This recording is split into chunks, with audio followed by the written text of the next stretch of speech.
السلام عليكم المتتابعين ديالنا، مرحبا بكم. اليوم معنا غادي نديرو ان شاء الله واحد الدجاجه مشرمله ومعمره بالشعريه الصينيه والزيتون مقطع.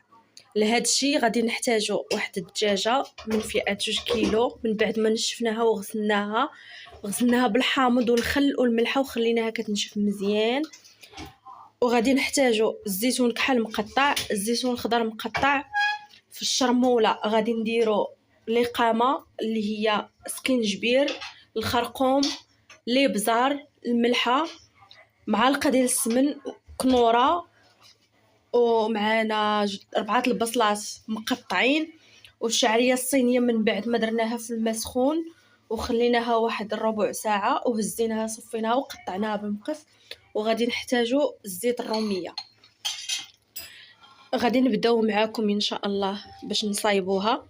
كنخلطوا ديك القامه والسمن والثوم الزيتون مقطع وكلشي كنخلطوهم كنديروا للدجاجه كيف ما كتشوفوا.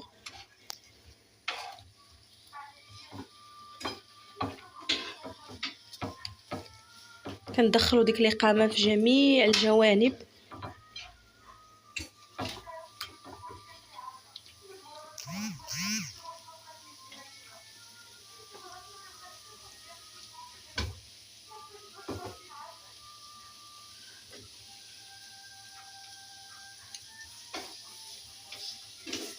غادي نشكوها بالمقص ولا بالموش باش تدخل لها القامه مزيان.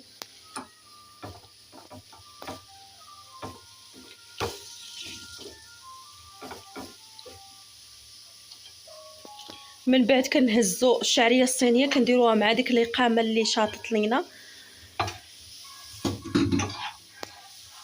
كنزيدوا عليها الزيتون مقطع خضر،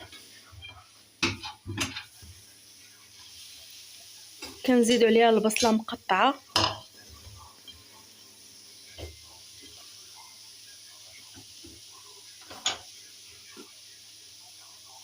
الا لقيتوا العطريه ناقصاكم زيدوا.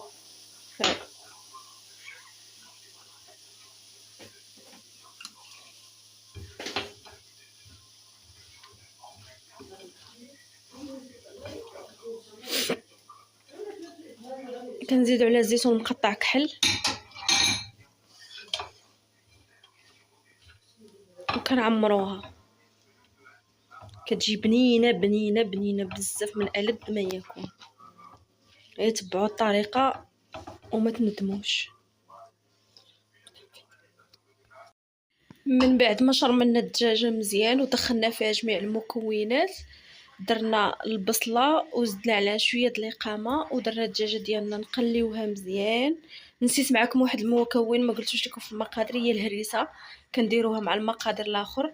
حنا كيف ما كتشوفوا هي زادت البصله. غادي نقليوها مزيان مزيان وغادي نرويو ان شاء الله وغادي نسدوها عليها ونتلاقاو من بعد نشوفوا كيفاش جات.